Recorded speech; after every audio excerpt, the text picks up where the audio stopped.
I've watched a few of these ArtFight tip videos, and I wanted to throw some of my own tips out there because this will be my 10th year participating in ArtFight. Wow, 10 years of ArtFight. How many total attacks do you think I've done? 300? 500? 1,000? Actually, I've only done around 100 total attacks across the years. But I think that's part of the reason I never get sick of ArtFight. If you ever feel like you're not having fun, that's when you should take a break or stop. If you keep drawing while stressed out or overwhelmed, you're going to associate the event with those negative feelings. The most important part of the event is having fun, so you should be checking in with yourself throughout the process to make sure you're doing okay. That's my first tip. Tip 2. Reference sheets. If you haven't already started or finished your reference sheets, it's probably best to either do something super simple, like one low-effort full body just to highlight the overall design, or gather all of the art you have of that character and just use that as the reference image. If you're still planning on creating 10 dedicated reference sheets before July 1st, there's a good chance you'll burn out before the event actually starts. 3. Don't be afraid of having old art on display. Not everything has to be new and fancy. If you only have old art of a character, don't feel obligated to redraw or replace it. 4. Stretch your wrists before you start to draw. Prevent that pain before it hits you. And if your wrists are already hurting, don't draw. Use that time to take a break and relax, and maybe find new targets if you feel like it. This is mainly advice for me, please!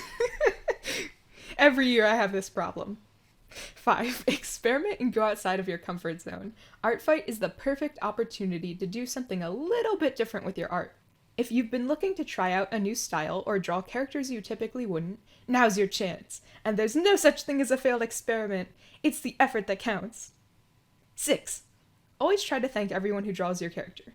Even if you're not doing revenges against everyone who attacks you, you should still leave a comment to show your appreciation. 7. Avoid super long character biographies. Most artists aren't going to have the time to read through long bios, especially when they're drawing a lot of different characters. People who want to draw your character should know the most important bits and bobs that may be important to consider when drawing the character. I honestly think describing them using tropes or relating them to other pre-existing characters may be more beneficial to getting art that fits that character's personality. However, I also think it's important to share all of your character's background and personality if you have it written out. And in this case, I would use an external link for optional extra information like this, maybe to a site like Toy House, or other sites that store characters. 8. Finding the balance of brevity with lore, boundaries, and other stuff. Lore can be critical to the understanding of your character, and sometimes it can be hard to condense lore in a way that is both true to the character and simultaneously easily digestible to someone looking to draw your guy. Take my character Amias, for example. He's a main character in a game I'm making, but I can't just be explaining his whole journey throughout the game in his bio. He's my character with the longest bio of 4 sentences. I personally try to have all the information in the biography tell you something different about the character, but still not be necessary to read. There have been times where I've gone to a character's profile, seen a bio that is multiple paragraphs long, and went back to look at a different character after being intimidated. I've also skipped reading the main bio and gone straight to look at the character's specific permissions, because that's usually where you'll find the most important information you need to know before drawing the character. So, when posting your own characters, be sure to put necessary information in the character's specific permissions and extra or introductory information in the bio. 9. Expressing your character's personality. Along the same vein, your character's reference sheet is also representative of their personality. Their facial expression can tell you if that character is stoic, fun-loving, or super edgy.